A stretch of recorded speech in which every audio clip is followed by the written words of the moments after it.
রবীন্দ্রনাথ ঠাকুর, যাকে নিয়ে আমরা নাচানাচি করি এবং অনেকের মানে ভাসে যায়, আপ্লুত হয়ে যায় আবেগে, এই রবীন্দ্রনাথ ঠাকুর একজন ইন্ডিয়ান নাগরিক এবং ইন্ডিয়ার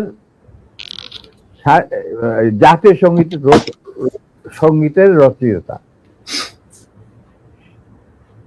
আমাদের দেশে তার চেয়েও প্রতিভাবান কবি কাজী নজরুল উপস্থিত থাকা সত্ত্বেও আমরা সেই ভারতীয় নাগরিকের একটা গানকে আমাদের জাতির উপরে চাপিয়ে দেওয়া হলো জাতীয় সঙ্গীত। পৃথিবীর ইতিহাসে এমন কোন নজির আর দ্বিতীয়টা আছে বলে আমি মনে করি না। কেন কোন বাংলাদেশে যদি নজরুল ইসলামকে আমরা জাতীয় কবি আখ্যা দিয়ে থাকি, তাহলে নজরুল ইসলামের গান কেন হলো না? বা অন্য কারো গান হতে পারত জাতীয় সঙ্গীত।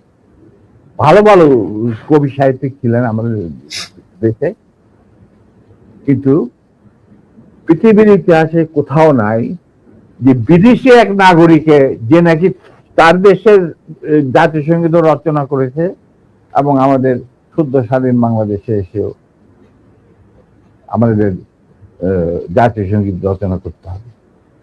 কি ধরনের কথা? That means you have nothing in your hand.